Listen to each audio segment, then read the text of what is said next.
Welcome to the first Friday Entrepreneurship Call with K-State Research and Extension. If you'd like to, we'd love to have you introduce we can see your names on the screen. So in the chat, if you'd like to just say who you represent or where you're calling from, that would be awesome. The purpose of the call is to increase the local community's knowledge of the experts, the education, and the economic resources that are available to help your small businesses and the communities who love them. Today, as always, the call is being recorded, and you will get a link to the website when it's posted and a copy of the presentation deck. And I would very much like to know if and whether and why this call makes a difference to you. So be prepared. At the end of the call, you'll get a very short survey saying, did you learn something today that you can use immediately? How many people will you forward this information to? What did you learn today that was most helpful to you? And those are the only three messages, and I'll give a copy to Doug too, so that he knows what you learned from today. Our speaker today, without further ado, is Doug Griffiths, the author of 13 Ways to Kill Your Community. And Doug will speak about the 7 essentials, which are meant to be practical next steps to a vital community. So Doug, welcome, and thank you for joining us. Oh, well, thank you very much for having me. I am very excited to be here. I wish I could be in Kansas because I had such a great time when I was there last time, and I very much look forward to coming back sometime in the future. So a little more detail. My name's Doug Griffiths, and I grew up in a very small town of 1,200 people, which is now approximately 1,800. No, it's about 800 people. I was a rancher and a teacher. We had 200 head of purebred Black Angus cattle and another 500 commercial cattle. And we did a little bit of grain farming. I had a bunch of horses. And then I also became a junior high teacher and made enough money teaching junior high that I could subsidize my ranching habit. I could buy more cows. And then I shot my mouth off about the need for a community development strategy for our smaller communities. And I wound up in politics here. It would be equivalent to being in your state legislature. And I spent 13 years doing that, and then deliberately resigned on purpose to go back to community building, which I still think is the single most important job on earth and one of the least understood. Not just how to do it, but why it's so critically important. And that's what I'm going to talk to you about today is why it's important and how we get there to make community building more successful. I'm also about 10 months ago, took on the role of CEO and president of the Edmonton Chamber of Commerce. It is the second largest chamber of commerce in Canada. So that also keeps me busy, but I continue to do these presentations and I continue with my team to work on community building. And one of these days, my next book is going to come out, which is going to be called The 7 Essentials. Well, it'll be called The 7 Essentials of Everything, because I think it doesn't just apply to community building. It applies to business development. It applies to our personal growth. So keep that stuff in mind as we go through this. Before we get into the 7 essentials, I just want to give you a little bit of, well, I just have to figure out how to actually advance the screen. That's weird. Let me try. It's not actually, oh, maybe I need to,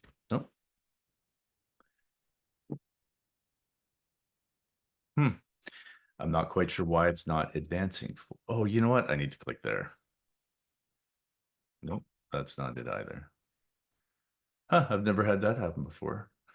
I may have to exit this and come right back. Let's escape screen sharing. Stop the share. Sorry about that. All right. Just when we think we figure out what how technology is going to work great for us, we wind up with problems. That's right. I like to say that Zoom does that on purpose to keep us on our toes so we don't get complacent. I hadn't been on here in a while, and I feel like what changed? Okay, so can you just see the presentation, or can you also see the note slide? Okay, great. And there we go. Okay, so I'm going to set a little bit of the tone, and I know a few of you have seen some of this before when I did a little professional development stuff when I was in Kansas the morning after the presentation. But I want to emphasize this again, and the reason why this is so important, and the reason why this is so important is because too often when we're working on rural community development strategies, we're working on economic strategies, and we're trying to make sure that our communities are successful, we're utilizing strategies that probably maybe, not probably, maybe worked in the 80s, but the world has changed dramatically and it's always changing. Like sorry if this offends any religious sensibilities, but according to history, 100,000 years ago, we were chasing down woolly mammoths and we were hunting and gathering berries and we were nomadic people all across the world. And our entire society was built around that. So historically, when you look back then, people had only 1 or 2 kids because you were constantly on the move. So you didn't have a lot of kids. It was hard to carry them all the time. But to bring down a woolly mammoth or to chase the food or to gather the berries or whatever you were doing, you needed a lot of people to help. So we had big clans or tribes or organizations, and that's the way our society was structured. But then agriculture was invented or discovered, depending on who you want to argue with. But when that happened about 5,500 to 6,000 years ago, it absolutely transformed our society. Now we were stationary because we had to stay there to plant the crops and to harvest them. And so now we didn't need those big clans or tribes or organizations, but now we needed a lot of kids. And so we had bigger and bigger families, and we were no longer nomadic, we were stationary. And then the Industrial Revolution came along only 250 years ago with the advent of the steam engine, invention of the steam engine. And that transformed everything again, because now suddenly we were utilizing technology, basic technology, in a way that allowed us to mass produce goods. And we started to assemble cities and larger centers, and now we bartered and traded. So if I was good at building a house, I'd build your house, but you'd build my furniture, and the other person down the road would sell me beef, and we just barter and trade back and forth. So you've got 100,000 years, 6,000 years, and then 250 years. And every iteration of this change that goes along gets faster. And we now live in the technological age. And it's only maybe 50 years ago, depending on who you talk to and what technological invention they want to set the bar to. Maybe it's computers, but it's mostly built around electronics, and it's absolutely transforming everything that we do in society. And just to give you a couple of examples so that you understand, this is one of the very first mobile phones that we had available. And the first time one of these appeared, it was in the movie Lethal Weapon. And Danny Glover was sitting on a bridge holding it, saying that Mel Gibson was crazy, which turned out he was a little crazy as an actor and as a character in the movie. But I make the joke that I think the only reason they had hired Danny Glover, the primary reason, was because he's a big guy and he's the only one that could hold this, because it was essentially a car battery in the bottom of the bag. Like, you had to be strong to hold it. And that's only 40 years ago that movie came out. Actually, it's kind of crazy to think that's 30 years ago, sorry, that the movie came out. And I still remember when they became this, and you could actually walk around with one of these things. And I remember seeing this ad when I was a kid and thinking, this is the coolest man I've ever met.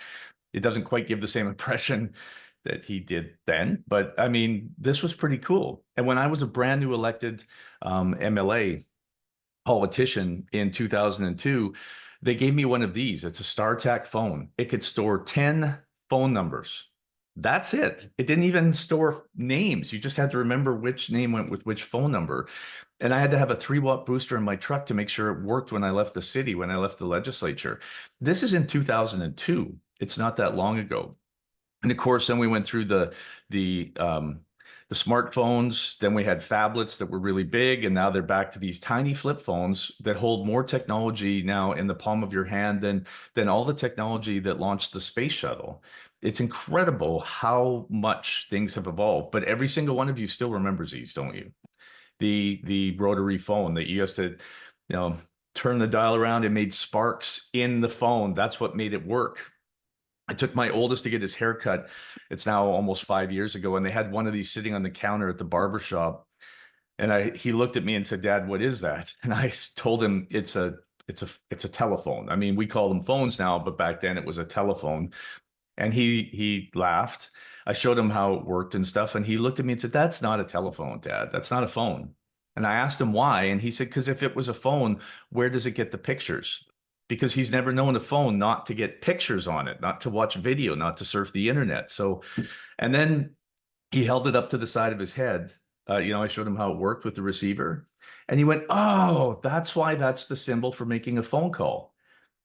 That receiver, that handheld piece that you hold your head is still the symbol on your cell phones for making a phone call, even though the younger generations have never even seen one and had no idea where it came from. For all they knew, some person made a doodle of that shape and they just decided to make it for phones.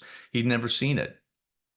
I'm not going to go through all of these, but computers. This is a picture of one of the first computers. This thing needed punch cards to do addition and subtraction. It didn't even do multiplication or division yet. It was just addition and subtraction, complex, but still that's what it did. Then we got laptop or desktops, and suddenly everybody had one on their desk. Then we got laptops, and now you don't even need that big box beside your desk because the computer is chips that are in the back of the computer screen. Laptops that are more powerful than ever.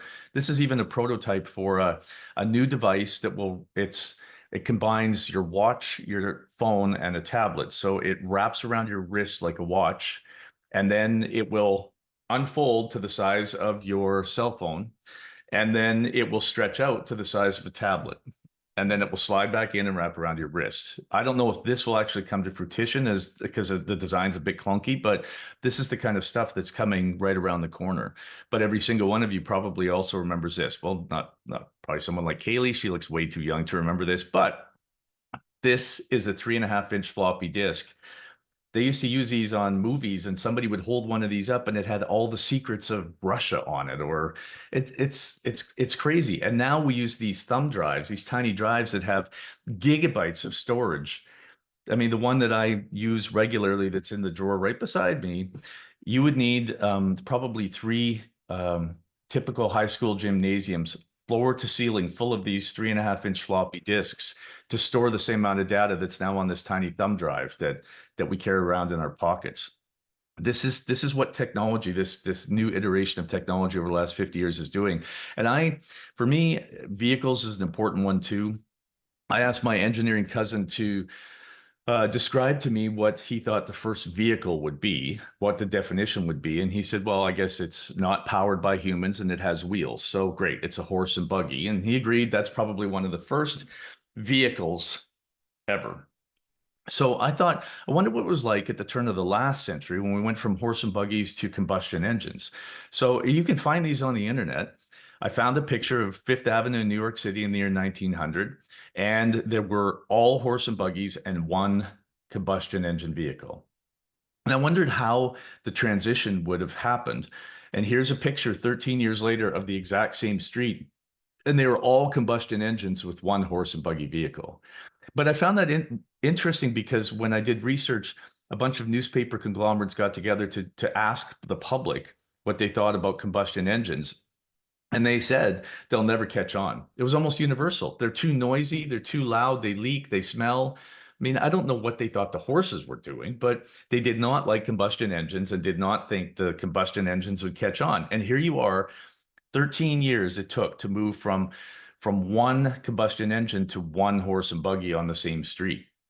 And this is an important point because when things change, as individuals, we often don't like them, but as a society, we adopt them very quickly, and the change comes whether we like it or not. And that's an important aspect to note. And I use it here in Alberta. We are sometimes referred to as the Texas of the North. We've got a lot of oil and gas, and we still have people. We have a lot of people right now that drive down the highway in their diesel trucks. And I don't care if they're driving their diesel trucks, but they pull in front of a Tesla or some other electric car and they stomp on the pedal, and it creates what they call, it's a big black cloud, and they call it coal rolling, and they smoke out the Tesla or the electric vehicle. They're now parking deliberately for hours in front of electric charging stations to prevent electric vehicles from charging as some sort of protest. And I point out to them, this is a car from Sweden. It's a Polestar. I happen to like it. Electric vehicle. This is an iconic vehicle from China. This is an iconic electric vehicle from India. The whole world is moving towards electric vehicles. And yet here in Alberta, we absolutely refuse, and we're protesting it. And I tell everyone here, it would be like you parking your horse and buggy in front of a gas pump. you're just going to look like a jerk a long time from now, and you're not going to make a difference because things are going to change whether you like them or not. You should try and lead the change, or at least follow the change instead of resisting it, because it will always leave you behind. So just to talk about a little bit of the technology, Moore's law says the number of circuit transistors in a computer board, it doubles the speed of the computer every 24 months. That's why your computer works so much faster. Kreider's law says data storage doubles every 13 months, which is how we went from the 3.5-inch floppy to a thumb drive with so much capacity. Hende's law says digital imaging capacity and quality doubles every 24 months, which is why Canon went broke. And most of us I know professional photographers who are using their Apple or Google phone for professional photography because it's so good now. Butter's law says optical fiber transmission is doubling its capacity every 9 months. And this is an interesting one because for everything else you do in a community, you have to rip it up and double the capacity when the population doubles. So double the people, double the roads, double the infrastructure, double the water, double the wastewater, double the recreation. But for optical fiber transmission, once it's in the ground, they're doubling its capacity every 9 months without having to rip it up. So it's expensive, but it's a long-term investment. Nielsen's law says home network connection speeds are doubling every 21 months. And Rose's law says quantum computing, these are thinking computers, are doubling their capacity every 12 months. So that's incredible. Now, if you're like me, you also look at it and go, great, that's wonderful.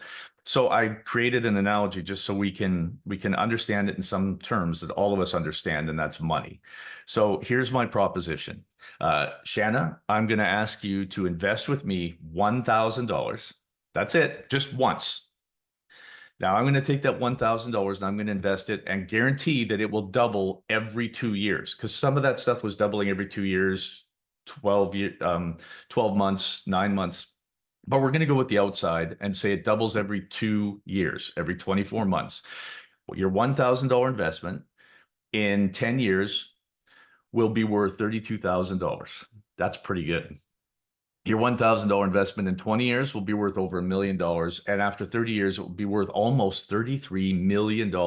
And all you did was put in $1,000. But that's if it doubles every 24 months. Let's imagine if it doubles every 12 months, like many of those examples I just gave in the previous slide are like. But this time, Pat, I'm going to give you the chance to invest $1,000. And it's going to double every 12 months. In 10 years, you will have $1 million. In 20 years, you'll have over $1 billion. And in 30 years, you'll have over $1 trillion. We're just at the beginning of the way technology is evolving. And if it continues at even remotely the same place and pace, this is the kind of changes we're looking for over the next decade and 2 decades. It's absolutely incredible. We don't have the time to say, I'll see how it evolves a little bit more. I mean, it's going to change faster than human capacity actually has the ability to keep up. But it's not about individuals not being able to keep up. Society is going to adapt to it, whether we like it or not. But we need to make sure that we're prepared for it. And you can't wait and see what things are like. You have to make some of those changes now.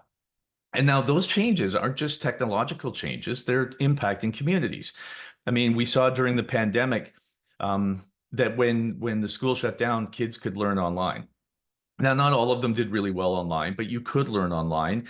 And it was discovered by a lot of people that you could learn anywhere.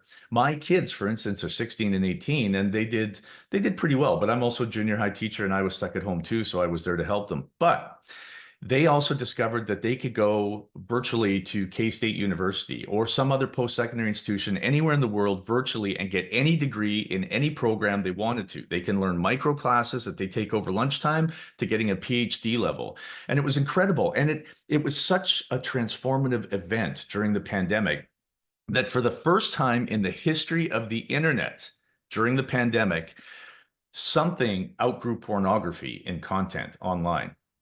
And that was education. I think it bodes really well that education outgrew pornography online during the pandemic. I mean, if any of you are worried, don't worry, there's still lots of pornography out there. But I think it bodes well for humanity that education, we discovered how much we can access it. And so that's what technology is helping us do. And it's breaking down some of those walls. For healthcare, it's the same way. This is a robot doctor that you guys actually have in the United States. We're still using it as greeters at banks and stuff. But you've got a robotic doctor in the United States that is actually being proven to diagnose patients thousands of times more accurately than a regular doctor. You know, you think about it this way. I've gone to see my doctor, and when I've told him what's wrong, he goes and looks it up in a book, or he goes on WebMD and kind of and Googles it, right? And to see what's wrong. He can't remember every sign and every symptom, and doesn't have a built-in algorithm. But this device has a built-in algorithm with every piece of medical information you can possibly imagine, and it's got up-to-date information every second for new studies and information that come out. It's diagnosing patients thousands of times more accurately. But again, because of our resistance to change, my wife's parents, who lived with us for so long, I showed this to her and I was asking her what she thought. And she said in her Portuguese accent, "No, son, I need to go see the doctor." But my kids, I showed them this and they're like, "That's cool, Dad. When can we go?" They didn't have the same resistance to needing to see someone in person that my mother-in-law did, simply because of the generational transference that's such a challenge sometimes. I mean, and it's everything. Transportation. This is a microbus, an autonomous microbus, no driver, used in Beaumont for an entire summer. People came from all over Alberta just to go to Beaumont, just to ride on it, to see what it was like. And it was incredible. It moved people around the city downtown to events, and they had a few of them running. And what was cool about it was that Beaumont made international headlines about this. And now all these tech companies keep calling Beaumont and saying, "We've got a solution to your municipal problem. Can we try it out there?" And they're like, "Sure." And now they have all these young tech professionals moving there because of the new technology that's coming there as well. And it turned out, they didn't mean it like that, but it turned out it became an economic driver for them, because now they're renowned as a place that wants to try innovative technological solutions to municipal challenges. This is it doesn't even look anything like this anymore, but this is an architectural drawing for a cold climate recreation center. And when they designed it, they thought the cool part was going to be there's no parking lot. It's back where the fake trees are, but it was designed at the front for autonomous vehicles to drop people off. And this community wanted to become an autonomous vehicle exclusive community, so that there was no driving. It was just going to be innovatively set up for autonomous vehicles. And they've attracted a few companies that want to try out their autonomous vehicles. And they're doing all sorts of interesting things to the infrastructure so that they could try them out, so that they can give advice in the future. Sorry, and it's being paid for, not by the municipality, by these companies, but they're working on what infrastructure needs to be in place so they can give advice to other autonomous vehicles. And the cool part is that there was a parking lot. There was supposed to be a parking lot where the trees are in the back, but they actually just built 1, 2, and 3 bedroom apartments and condominiums for young people, because it's a cold weather climate, and they're almost sold out, and they're not even done building them yet. And so housing is changing. It's this notion about when we build communities, we still want to build these suburbs with 3 bedroom, 2 bathroom, 2-car garage houses, when younger generations don't want them. And even when we build them, they can't afford them. We need to change our notion of what housing looks like. And when you're thinking about economic opportunity for your community, remember this: the more diversified your housing, the more diversified your workforce, the more diversified your workforce, the more diversified your economy. It doesn't go in the opposite direction. You need to build the housing that creates a diversified workforce to diversify your economy. If you don't have the housing, you're not going to wind up with a diversified workforce, and it will impact your economic growth. And then, Main Street's walkability, socialization spots, that is not just the rage, that is going to be the thing for generations to come. We are moving from communities that are strictly built and designed for vehicles to communities that are going to be built and designed for socialization and the experiences that we have. And if communities still try and design like they did in the 80s, instead of like we need to for the next 10 years, 10 years from now and the next 80 years beyond that, then we're going to miss the boat. And the technology is changing values too, because young people, because of technology, they spend a lot of time working online. And they, not just through the pandemic, but post-pandemic, they wind up getting hired for contracts. And so they will work with 10 other young people online to solve a problem. And when that problem is solved, their contract is up, and then they hope to get hired for another contract. But because they work in a flat environment online where it's just about solving problems, they're not thinking about climbing the corporate ladder, because they're not working in an organization and climbing up. They're working on problem solving in a flat organization. This entire generation has grown up not giving a damn what your title is. They don't care if you're the CEO. They don't care if you're the president. They don't care if you're the mayor. It doesn't mean anything to them, because they're used to flat environments and they're used to problem solving, not titles mattering. So that's a dramatic shift in values and our understanding about how we're going to communicate to young people. Their choices on recreation change. I use the example of up here in Canada, curling and hockey are really big. But there was a community that said we need to build a new curling rink, one they couldn't afford when nobody was curling anymore. And when we did a survey of the community to see what people wanted, they wanted a yoga studio. And when we went to the seniors who were doing curling and told them that, they said, oh, these young people, they're all hippies and they want yoga. And we had to explain to them, no, it was actually the seniors that wanted yoga for their physical health. And so they didn't build a yoga studio, and they tried to find a contractor that would build them a curling rink, and they they have neither of them, because they're trying to build something nobody wants. Even coffee shops are changing. These eclectic, locally owned coffee shops are where people are putting value in there. I see it all over the city of Edmonton, all over my community of Ardrossan and Sherwood Park. People, I mean, there's still a group, millennials mostly, that really like Starbucks, but for the most part, people are choosing locally owned coffee shops to support local businesses, and they like the eclectic style. So much so that even Starbucks during the pandemic sold off 500 stores in the US and 500 stores in Canada, and then sold off another 1,500 stores after the pandemic, because they said we can't compete with that. They're moving more to a drive-through model, because though they used to be the third place where people like to socialize between work and home, now they don't. Starbucks is actually pretty much like it looks like going into a McDonald's. The chairs aren't very comfortable, and it doesn't have that same feel when you compare it to places like this. And so Starbucks has said we can't compete. People want locally owned stuff. And again, this is a significant change in values in our society that we need to adapt to, or we're going to fall behind. Locally grown produce, co-working space, so that we can be entrepreneurs and we can work. I've got to say, everyone keeps using the phrase work from home. Stop with the work from home stuff. It is not about working from home. It's about working from anywhere. And I've talked to interviewed a lot of young people now who say, I don't have a plan on buying a home and working at home. My favorite example is a young lady who graduated from the University of Toronto, our most prestigious business school, with money in the bank, because she was really good at business. And I asked her if she was going to buy a house back here in Alberta, in Edmonton. And she said, no, I have money and I have a job, and they told me I can work from anywhere. So she is starting down in San Diego, and she's going to go from co-working space to co-working space and furnished bedroom or apartment to apartment every few months, checking out new communities, new places. She said, it might take me years, but I'm going to see North America. And then I'll know where I want to live, and I can live anywhere, and I can still work anywhere. It's incredible, the change and shift in values that we have. And then this one, which I know makes some people upset, but frankly, our values are changing so that the younger generations are incredibly supportive of diversity, and helping and supporting each other.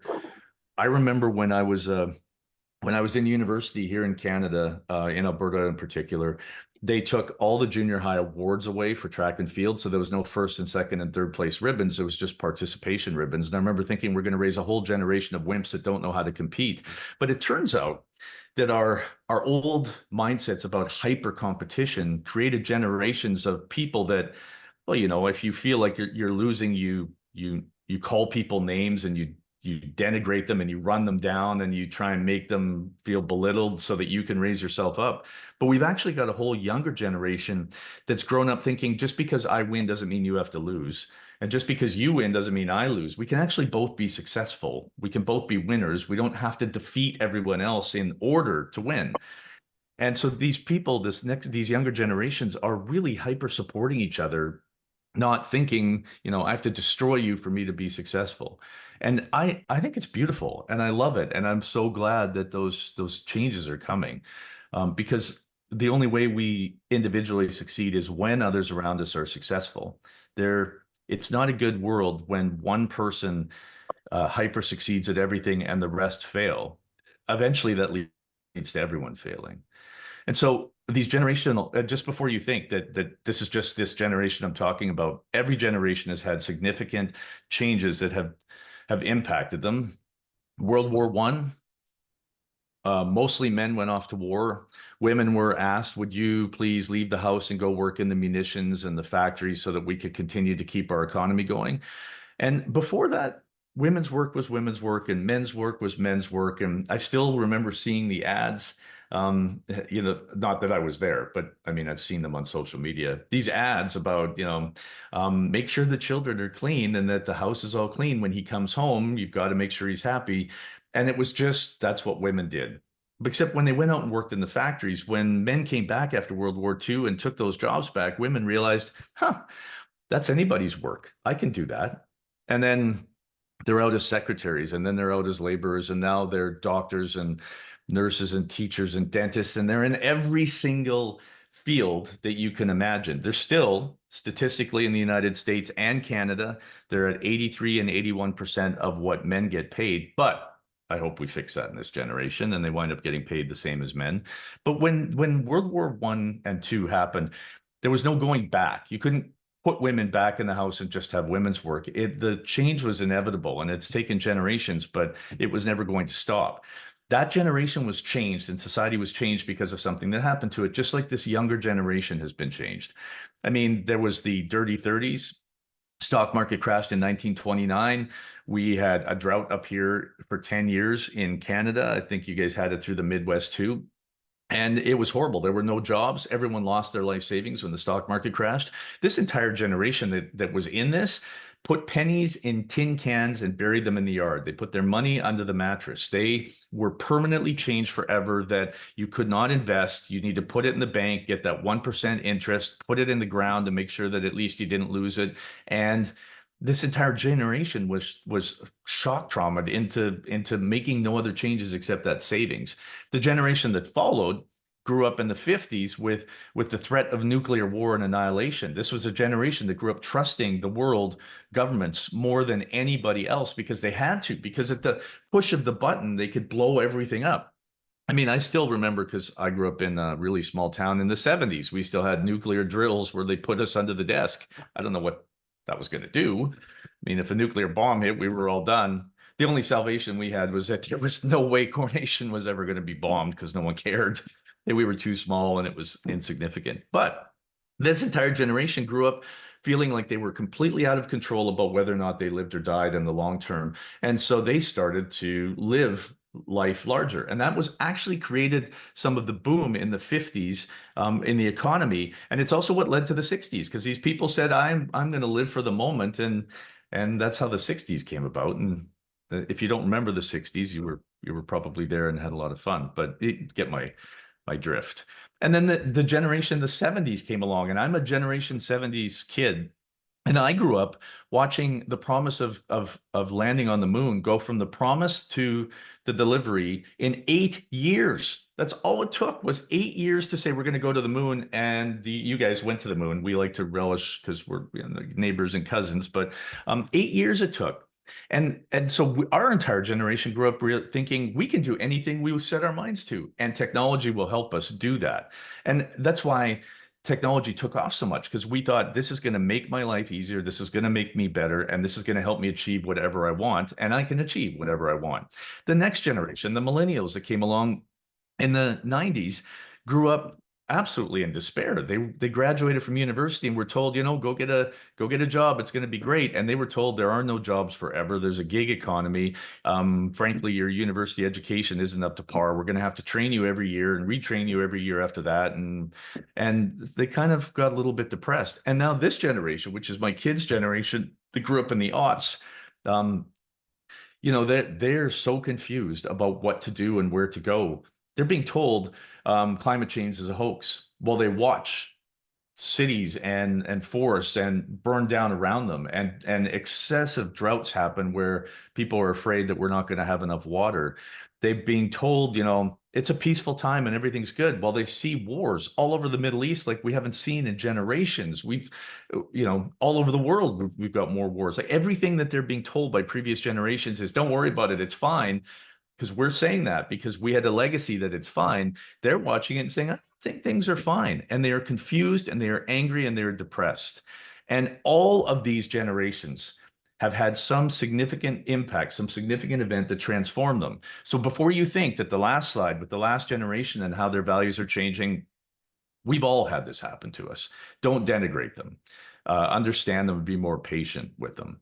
And then, because of our fears and our challenges, NIMBYs, NOPEs, banana cave people and fears, I've talked about those before. These are the folks that refuse change, and they all refuse change for certain reasons, but and they're all different from each other, but they definitely fear change. And it's weird because when we fear change and we let fear drive us, we lose sight of what actually is a frightening experience. Now, I wish the bottom of this slide hadn't cut off, and I haven't figured out how to fix it yet. But 1 in 7 people will die of heart disease. But we don't talk about heart disease. 1 in 7 is going to die of cancer, but we don't worry much about cancer. We don't fear it every day. But go down to foreign-born terrorists. Being killed by a foreign-born terrorist is a 1 in 45,800 chance. If you could see the real bottom slides, someone coming across your southern border in the US, the chance of being killed by one of them is 1 in 348 million. One person in the entire United States will be killed by that, but that's what we're afraid of. We're terrified of that, and we're like, it gives us anxiety, and it drives our political agenda. And yet, most of us are going to die of heart disease, cancer, or some sort of accident or injury. And the reason why we do that is because irrational fears drive us and motivate us.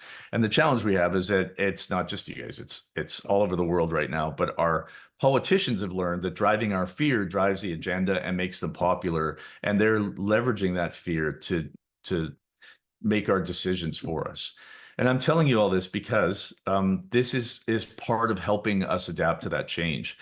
And then we've got cognitive biases that are, and I'm not going to go through them all, but these are the 13 biggest cognitive biases that reestablish the way we think about things and prevent us from changing our mind or understanding situations accurately.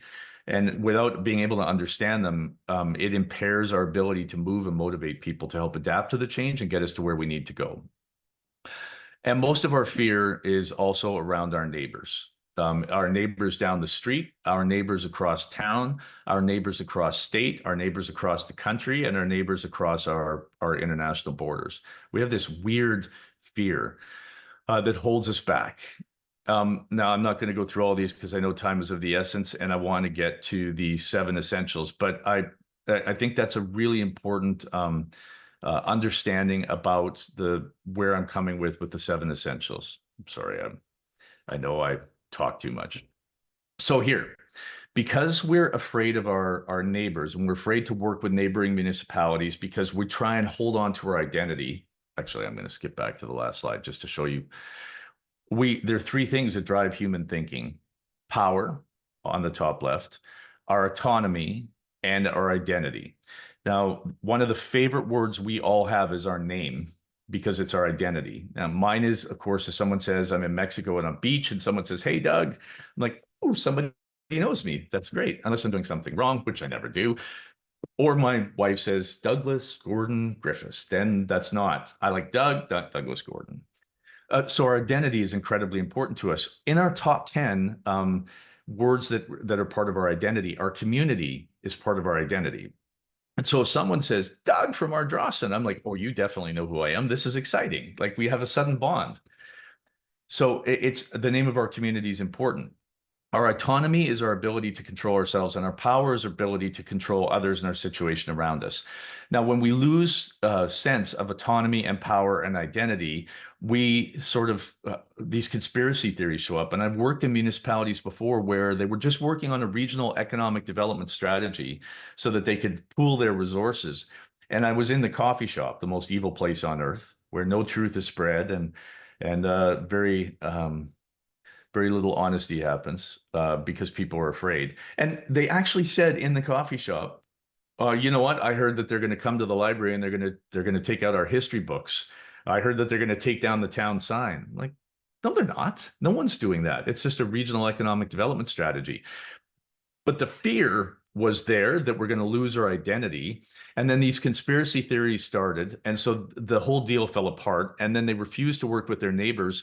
And eventually, the community lost its economic potential and it disappeared, which was weird because then it had to amalgamate and become part of the county. And they did come and take the town sign down and the library closed. So they got exactly what they were afraid of because they refused to work with neighbors. And that's because of our fear of working with folks. So most communities are doing three things. They do the basics: payroll, administration, maintenance. And then when they're working on those, none of those helps the community grow. None of those attracts new people. None of those helps make sure the municipality is viable. And so then the government comes along with a little grant and says, do a strategic plan. It'll be great.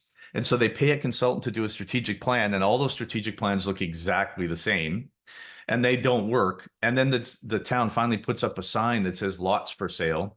And my wife and I have a joke when we drive through a community that has a sign out that says lots for sale. She'll look at me and go, oh, look, lots for sale. And I'll say, yeah, that's great. Lots of what? Because lots of what? A bare piece of land? I've seen hundreds of communities that do this as though there are people driving around it with a pickup truck, their families in it, and all their stuff is in the back, and they're just looking for a bare piece of land. That is not economic development. That means you've given up and you have nothing left. Most communities are doing the basics. What they should be doing are the essentials. The essentials are about finding what makes you unique, about making sure that you have an interesting story to tell that is unique to you, about focusing on your brand, and then you know who to sell to, you know why they want to buy, and then you can market to them. And so this gets us to the I'm going to skip through these, the essentials of that I'm talking about. So the sixth place is where we start. Market your community. And I don't care if you're a small town and says, I don't want people coming here. You're still going to lose people who move away and die. So if you're not having at least the population be replaced by some new people, then your community is inevitably going to deteriorate. But I've been to communities where they say, I don't want anyone new coming here. In fact, when I wrote the rural development strategy for the province of Alberta, which is still to this day in 20 years considered the document about how to build communities and what we need to do for a strategy, I went around and talked to thousands of people, went to over 200 of the 422 communities in Alberta.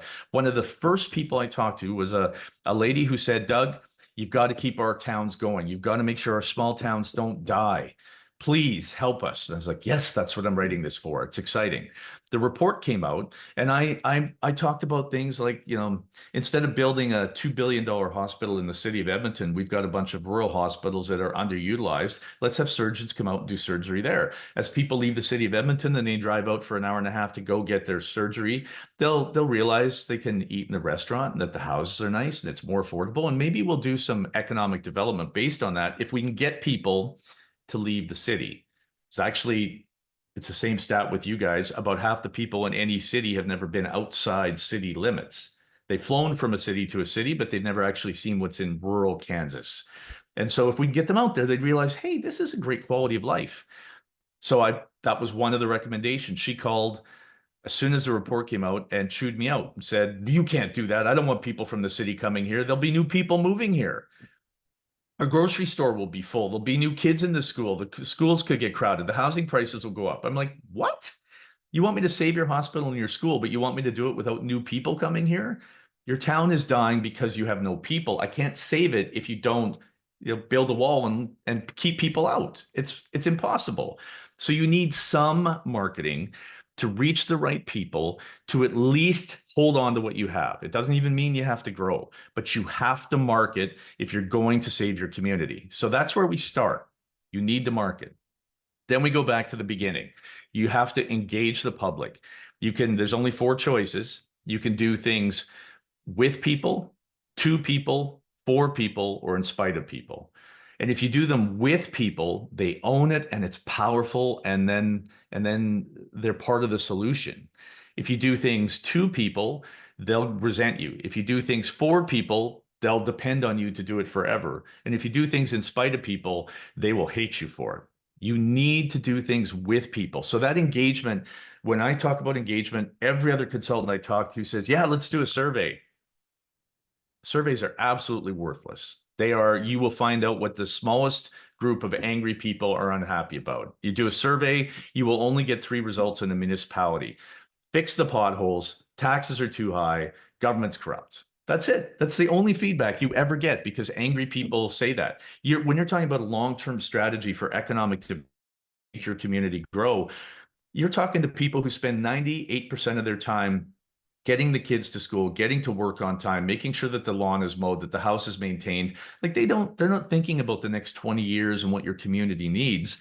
So engagement is about leading them along and getting them to own a bit of it, but not just asking their opinions. It's about educating them on what the challenges are so that they buy in. That's critically important. So that's the first stage, and it goes on for the entire process, and it should go on for the entire, it should never stop. But it's the way to kick it off properly. Usually I go in and do a 13 ways to kill your community presentation to get people to get mad at me, and then when people are angry, they're willing to talk, or they're excited and they're also willing to talk. Number 2 is to do an assessment. So the biggest challenge that I see in communities is they don't really understand who they are. And if you don't understand who you are, then you're going to fail. When I was a junior high teacher, I had a student who said, I want to be a sports broadcaster. Now, this was the shyest kid I've ever met. He knew statistics inside and out. But when we were talking about his career life plan in junior high and being a sports broadcaster, I said, well, let's work on some public presentations. I mean, you got to be on a mic and you got to talk to people, and let's work on the intonation in your voice, and let's talk about because it takes years to build confidence. It's a research was done about what people's biggest fears are, and number 1, their biggest fear was public speaking. Number 2, their biggest fear was dying. So if you're ever at a funeral, most people would rather be in the casket than giving the eulogy. That's how terrifying public speaking is. So I said, let's talk about that. Let's work on that. He said, no, I'm not doing that. I'm like, well, how are you going to be a sports broadcaster then if you can't talk in public? And he said, I don't know. And he still wouldn't change. He wanted to be a public sports broadcaster, but he didn't want to speak in public. That's a cognitive dissonance that's kind of like communities do. We want to be, it would be like saying our community is going to be a mountainous community where people like skiing in the middle of West Kansas. Like, let's quit trying to be something we're not. Let's figure out who we really are. But most communities are afraid to do an assessment and actually identify who they are. Most people are afraid to identify who they really are and be really good at it. Most businesses are trying to be too many things instead of being really good at one thing. And communities need to be really good at what they're really good at and double down on it, because you don't need 1 billion people to move to your community in Kansas. You need 20 to move there. And somewhere in the 300 million people in the United States, there are 20 that don't know that community exists, don't know what makes it great. And you need to assess what makes you great. Then you can do the rest. It'll take care of itself as long as you're being true to who you really are. The next thing is strategy. And I mentioned in a previous slide that I know too many communities that hire a consultant to do a strategic plan. And these strategic plans are one of 2 things. They either start off with, we're the best place to work, live, and raise a family, which is absolute garbage. There's no place on earth that is the best at everything. That's actually a lie. And if you take a marketing class, one of the very first things they'll teach you is that over marketing destroys everything you're trying to do. Over promising destroys everything else you're trying to say. So don't say you're the best place to work, live, and raise a family to do everything. Talk about what really makes you unique and why it's incredible. Or communities will do a strategic plan, and I know too many consultants that do this, that looks like every other strategic plan. They actually have templates that they've used where they put in let's choose our values. And it's a list of 30 values, and council sits down and they circle their favorite 5 each and they vote. And every single time, every strategic plan winds up with the same three things out of five: integrity, transparency, and accountability. We love to say those things and put them in our strategic plans. I don't know why we think they're strategic. There's nothing strategic about them. And they're also ineffective. Accountability, put that in a strategic plan. You're a municipal council. You're going to get elected every 4 years or every 2 years, depending on the jurisdiction, whether you like it or not, or unelected. Why do you have to tell people you're going to be accountable? It's built into the system, but it makes us feel good. Accountability, the next one is transparency. Everyone always says, we want transparency. Actually, if a private sector company comes to your community and says, I want to invest here, here's some information about us, but you can't share it with anybody else so that we can negotiate, we need some land, we need some people, it's proprietary information you can't reveal. Well, now you're not very transparent, are you? Every single municipal government piece of legislation in every state and every province says what you can be transparent about and what you can't be. So why do you have to put transparency in there? Because it makes us feel good and it sounds good in the strategy, but there's no strategy in that. And then the last one, which always makes me laugh, is integrity. Every municipality, every economic development group wants to put integrity in their strategic plan. My grandpa always used to say, if someone tells you they're not a liar, they're a liar. And not that we're all liars. An honest person thinks that everyone else is honest because we only know what's really in our own hearts. And we tend to project on others what we know about ourselves. So if I'm an honest person, I think everybody else is honest. If I'm a liar, I also think everybody else is a liar. And and that they're going to know I'm a liar, which means I have to prove to people I'm not a liar. So I tell people I'm not a liar. It's the number one piece of evidence that I'm probably a liar. Honest people don't sit there and say, I need to know you to know that I'm honest. They just are. So, those are not part of a good strategy. They're not useful at all. We honestly, if we're working on a strategy, you need to get the public engaged, and then you need an assessment that focuses on what makes you unique. So when we do these strategic plans for communities, they fit on one two-sided page, and it's focused. It's a short story, half a page at the most, 3 paragraphs. A story about who you were, then one about who you are, and then one about who you're becoming as a community. That's it. And then you need, a vision about what the community is going to become. And that's really a vision that can be shared by every other organization. It's imperative that it's shared by every other organization, because if your Chamber of Commerce, your economic development group, your downtown business association, your volunteer groups, your municipality, your town, your county, your regional economic development groups, if all those groups are going in different directions, then you're going to scatter and you're not going to be effective. You need a story and a vision that everyone shares. Incredibly important. I cannot emphasize that enough. And then we go into the what you value most instead of values, instead of that transparency, integrity, and accountability. It's what you value most. Is it agriculture? If it's agriculture, explain it. Is it traditional agriculture? Is it grain? Is it value-added agriculture? Is it horizontal hydroponics? Let's get to specific about what it is that you're going to spend your time and money and energy on so that you can stay focused. That's what a strategy is. It's being focused. It's not being everything. It's being focused on you and how you're going to succeed.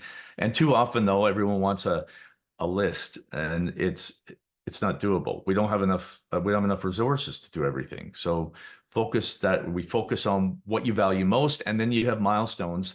It's usually 6 to 10 milestones where these are what we value most, and this is how we've made progress. We're focusing on traditional agriculture and education, and we think that we can potentially attract students from around North America to come learn in an education system that also integrates agriculture into the curriculum. Great. Now milestone markers where you can say the school's been built, we've got approval from that, we've got new students coming. Now you can measure that and indicate that you're making progress. That's a strategy, and it should fit on one page, one two-sided page. And then it also, when it's that focused, helps keep you so focused that you don't lose sight of what makes you unique. And then the budget has to reflect that. And this one's pretty straightforward, but I've been to a lot of communities that have said, you know, we're going to focus on economic development. That's what's really important to us, economic development. But when I go and look at their budget, there's nothing in there. They don't have an economic development officer. They spend no money on marketing. They're doing nothing economic development related. And they said, but it says in our strategic plan, we're going to be the most economically development focused municipality in the province. Like, but that doesn't seem to be true. And they argued with me. They even said, no, that's what we want to do. Even when I showed them the budget. And I said, look, if I told you my two sons, their post-secondary education was most important to me, that to me was my priority. And you asked me how much money I'd saved for them on that, and I said none. Would you think it's really a priority or just something I say that makes me feel better? And they looked at me and went, oh yeah, it just makes us feel better.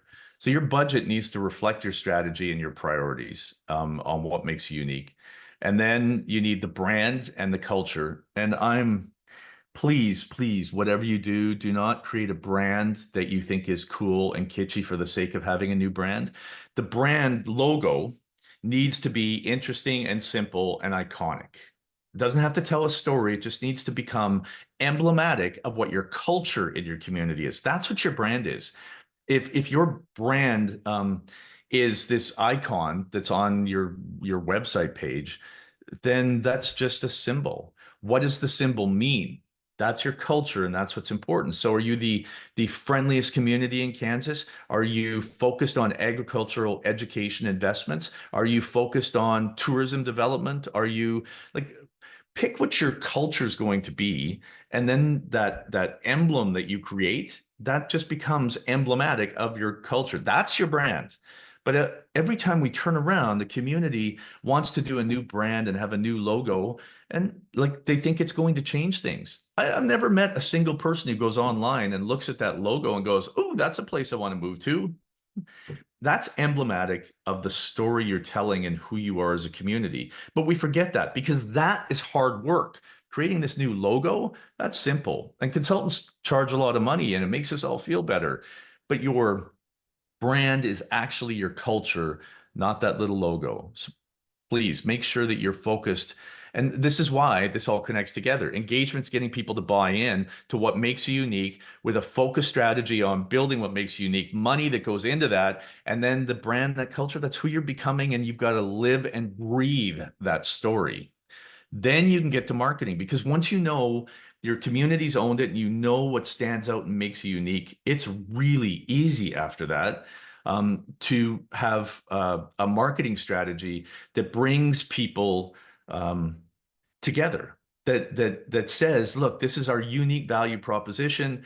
We know the 20 people that would want this, and we know now you can find out why they want it, where they live, how much money they make, how you reach them. Do you use social media? Do you use a billboard? Do you use traditional advertising? Maybe like one community we had, so it was outside a city of 1.5 million people. And this community was about 25 minutes away, and it had 12,000 people in it. Now, when we went to do their marketing and branding strategy, this community was really excited and talked about the things they were doing. We came up with a unique value proposition that they were really a hometown next to this big city. We figured out who would want to live there based on the housing prices, based on the new business opportunities on Main Street. We went to 3 communities in that big city and did a literature drop in mailboxes, inviting people out for an event on Saturday where there was a blow up big screen at one end where there was a movie playing for kids. There was a live band down at the other end of Main Street. There were little movable fire pits where people could have fire. There were a lot of the local restaurants had wine. They got a liquor license for the whole street. They had games for the kids. They even had golf carts that would pick people up where they parked to bring them down on Main Street. And they went from having about I don't know, 150 people on Main Street on an average Saturday to almost 13,000 people came down onto Main Street. They had people calling and saying, how much is your housing looks great. This is a great community. Hey, I see there's a vacant building and I noticed that there's only one coffee shop on Main Street and that you don't have a bookstore on Main Street. I'd like to open one. They had so many business inquiries, so many people talking about moving there. They had people calling about the school for their kids, about the walkability, about the safety of the community. It was the greatest marketing opportunity they had ever had, and people were actually excited, except a few businesses on Main Street who were mad that they had blocked it off and people couldn't come down on Saturday and park in front of their business and then drive away. So they didn't do it again, ever. I mean, they completely missed the opportunity. But when you find that unique value proposition, you can find who would want that, where they live, what they need, and then you can reach them directly. Because everyone says, I need 500 new people to move here, and I need 10 new businesses. And I tell everybody, what's the first person look like? Why would they move here? And if you can't answer that, good luck getting 1,000. Good luck getting 500. Good luck getting 5. Find what the first person looks like, what you need, who would appreciate the community and want that, and then you can know where to find them. You don't need everyone. You just need a few. And it's the same with businesses. I mean, up here in Canada, please forgive me some of our what I'm about to say, but I've communities will say, we need 10 new businesses here. I'm like, great. What's the first one that you need? And they shrug and go, I don't know. Like, well, how are you going to get them? They said, well, we're open for business. Like any business can come. It'll be great. I'm like, well, what if out of those 5 first businesses, 4 of them are cannabis stores and the other one's a brothel? Is that what you're looking for? They go, no, no, no, no, no, no, no, no, no. That's not what we're looking for. I'm like, oh, okay, so you know what you don't want. Why don't you pick what you want? And in one community, we were doing some work. This community was about 8,000 people outside of a city of 110,000. And when we did the analysis of the community, we found out people drove from Red Deer to go to this little community of Innisfail to eat all the time because all they had was chain stores, chain restaurants in this community of 110,000 people. But they had these 3 brew pubs and a lot of locally owned restaurants in Innisfail. So they would drive out to get locally made beer, locally made burgers, local food, and they loved it. And it populated their main street. So we said, you should have another one. And the town said, no, no, no, we've already got 3. So we went to the brew pubs and they said, no, no, no, no, we've already got 3. That's too many. But we showed them the analysis and said, it will mean more people come out. There's actually, if you have 1 restaurant in your community, people will tend to eat out once a month. If you have 2 restaurants in your community, people will tend to eat out 1.2 times a month. The more businesses you have, the more they will utilize it. And so we actually had, I said, instead of just saying we're open for business, go advertise and say we need another brew pub. And the brew pubs, the 3 that were there, agreed. So they called every brew pub in Alberta. There's over 80 of them. We like beer. And said, are you interested? We found a location where we know where it's going to be on Main Street. We're bringing more people downtown. We're working on our housing and our marketing strategy. Are you interested? There were 3 that immediately went to a bidding war to buy that place. One of them bought it and is building a brew pub. And one of the other 2 said, well, I also want in. So now they're going to have 5 brew pubs. And still, the town council said, I don't know if we need that many brew pubs. I mean, 3 was plenty. We should have stopped. I'm like, why? I mean, people drive down Highway 2. There are over 120,000 people a day that drive down Highway 2 by Innisfail, and they now stop in Innisfail to have local food instead of stopping at McDonald's 20 minutes more down the road. And they stop in to eat and walk Main Street and then get back on the road. Like, why would you want to do that? And they said, well, I think there'll be too much competition and we'll fail. Like, yeah, yes. It's exactly what they said in Nashville, Tennessee, when they had 3 live music venues. That's enough. Nashville became well known as the live music venue, and Innisfail is well known as the place to have good local food. Between Edmonton and Calgary, 1.5 million people each, thousands of people are now stopping every day to eat in Innisfail because of the opportunity and the quality of food. They've actually increasing their brand and increasing the traffic.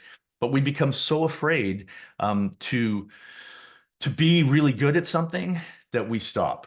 And then the 7th one, oh, and I can't move it again. I switched and now it won't let me move. The seventh one, which now won't appear, I'll have to bring it back, is rinse and repeat. This one is critically important because too often, every 4 years, you have a municipal election or you have some new people turn over and everyone wants a new strategy and put their own brand on things. And could you imagine if Apple, the company, reinvented itself every 4 years because they had a new board of directors and new staff that turned over the company and decided we're going to go in a new direction? It would zigzag to nowhere. It would get lost in the desert and you never would have heard of them. The fact that they have kept the same sort of iconic brand and story works for them. For 50 years, they've been a company that is now associated with innovation and technology and little off the wall stuff. Like they pride themselves on being unique, even though now they're so Main Street. And it's a little like a cult. I'm not an Apple guy, but I had a friend convince me to get an Apple computer and an Apple phone, and I did, and it worked for a few years. And then I got tired because it was too proprietary and it wouldn't work with anything else, and I found it too frustrating. And I remember he called me and he was like, "Oh, I'll send you let's do FaceTime." He's like, "I don't have FaceTime and I don't have an Apple anymore." And he said, "What happened to you, man? Like what happened to you? Where did we lose you?" Like it was some sort of cult I had to belong to. It was funny. And so you kind of want that 50-year long-term, that's how your story catches on. That's how marketing becomes easier because your culture becomes ingrained in who you are. And you think of some of the greatest communities around North America and the United States, they have this sort of iconic vision, and people, like, words pop into your head as soon as you mention the name of the community, that good or bad, that's what they're known for. That's what you want your community to become. But if you reinvent yourself every 4 years, you won't get there. Rinse and repeat. Just clean off a little of the dust, go back, re-engage people about the same story, assess, make sure that you're still on the right page, make sure your strategy's aligned, because those milestone things at the bottom, you'll get them done. They'll go off. The rest of your strategic plan stays the same, but now you've got new milestones you need to achieve.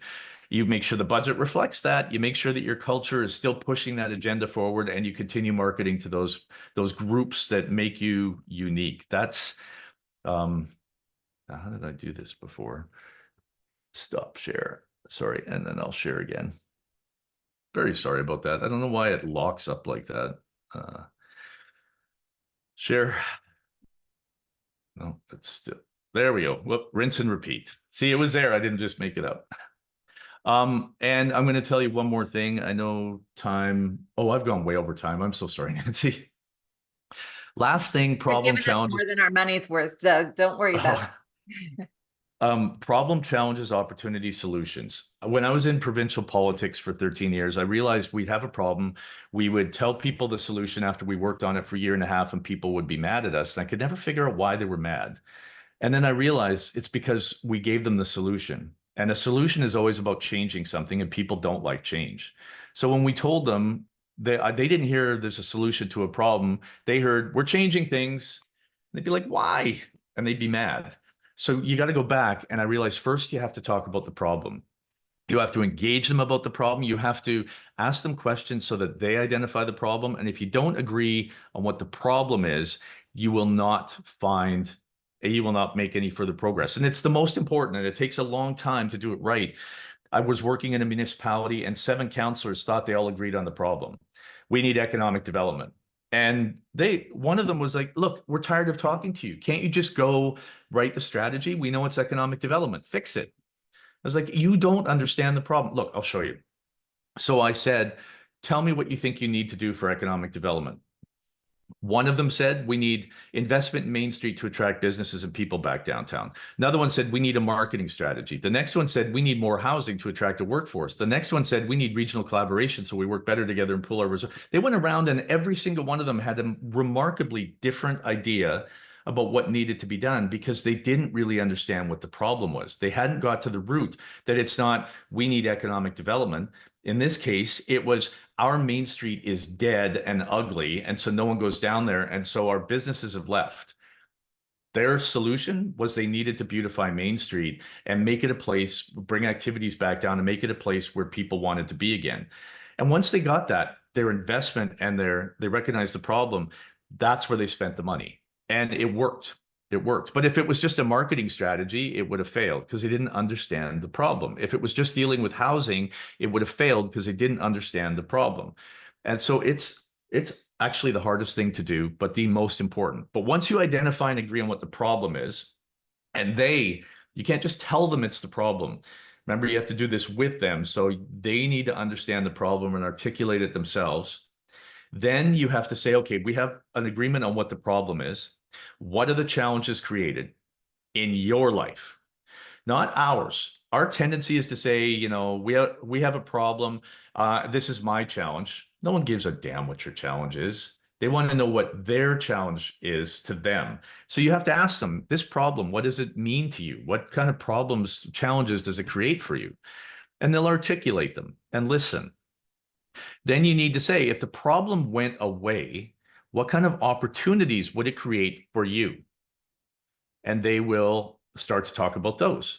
And by the time they're done talking about all the opportunities it creates for them when the problem goes away, most of the time they will offer up the solution to you. And now they've said the solution. And I do this on purpose. Go through this. They're like, here's the solution. I'm like, that is a great idea. Can we help you? Instead of me saying, this is the solution, you need to accept it and support us. Because then you're doing things to people, for people, or in spite of people. Do them with them. And I could give you a lot of practical examples. I have a humorous example for this. I left politics, and I had an old truck with 250,000 kilometers on it. I said to my wife, we need a new vehicle. We thought we agreed what the problem was. She said, yes, we need a new vehicle. And I said, I want a Jeep Wrangler. I've always wanted a Jeep Wrangler since I was a kid. The show Fall Guy was one of my favorites. I wanted a Jeep.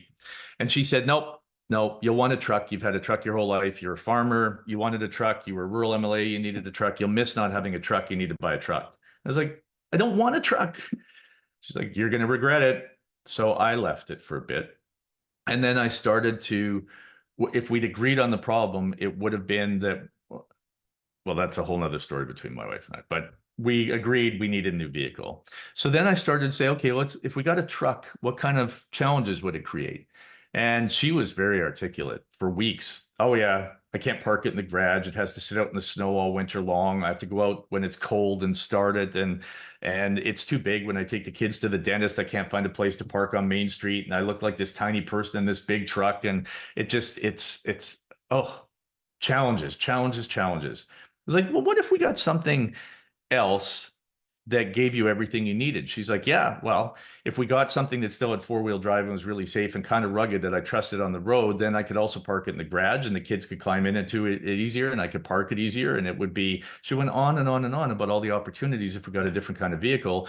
And then we're driving down Highway 16 and the Dodge Jeep dealership is to our right. And she looks and goes, I think you should get a Jeep. I was like, that's a great idea, hon. I love that. So I went and bought one. It was her solution, her idea. Now, before you think I manipulated my wife, she did the same thing to me. Her parents lived with us for 16 years. And when we first got married, they said, my parents are moving back to Portugal half time. They've sold the house that I lived in with. Now they're going to need to get a small house in Edmonton. We live 3 hours away from Edmonton. You're still the closest. So, you're going to have to drive up there all the time while they're gone for 6 months of the year and shovel the snow and mow the grass and check the furnace and make sure that the house is safe while they're gone. I'm like, that is horrible. Like, look at all the challenges. And then she said, yeah, if they just live closer. I was like, yeah, if they live closer, I mean, we could have built-in babysitters. They could come over anytime and watch the kids. They could mow my lawn. They could shovel my snow. They could help us out all the time. It would be great. And then one day I looked at her and said, why don't they live with us? Which is what she wanted anyway. But if she'd said, when she did say, why don't they live with us? I was like, no. So it turned into my idea. And this works. But use this power for good, but it works incredibly well. And the last thing I just want to say is that we have this challenge and mindset in rural communities that things have been taken from us. Like, we need some revolution. Coal's been taken from us. We need to go get it back. Jobs have been taken from us. We need to go get them back. Coal's actually been on the decline since 1901. Nothing's been taken from our rural communities that we have to go take back. What we need is a renaissance in our communities because people are looking more for that interconnectedness than they've ever looked at before. They want to belong to a community. It gives us such a huge competitive advantage over big cities to be those future communities. We're more adaptable, we're more resilient, we have such opportunities, and it's what people are desperately looking for of all generations. We need to quit being angry because our anger is a liar. We need to let politicians quit feeding us anger and making us angry. We need a renaissance where we reinvent ourselves because, frankly, rural communities need it, our two countries need it, and the world needs that renaissance. And if you have any questions, I'm easy to get a hold of.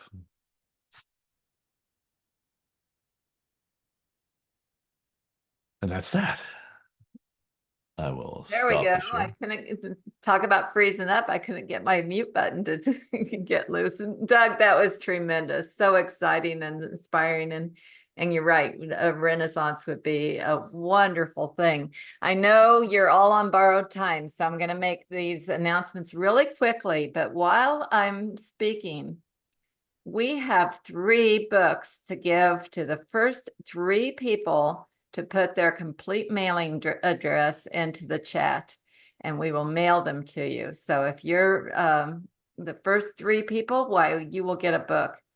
Doug, thank you so much for following up with your presentation to the Carl program in June.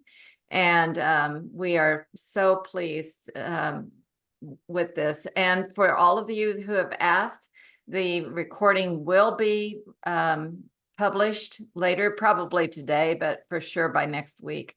And you'll get an email saying that it's ready and ready to go. Doug mentioned remote work, and we have a remote work Wednesday similar to this one every month. And our next remote work speech is about co-working space with Kelly Hansen.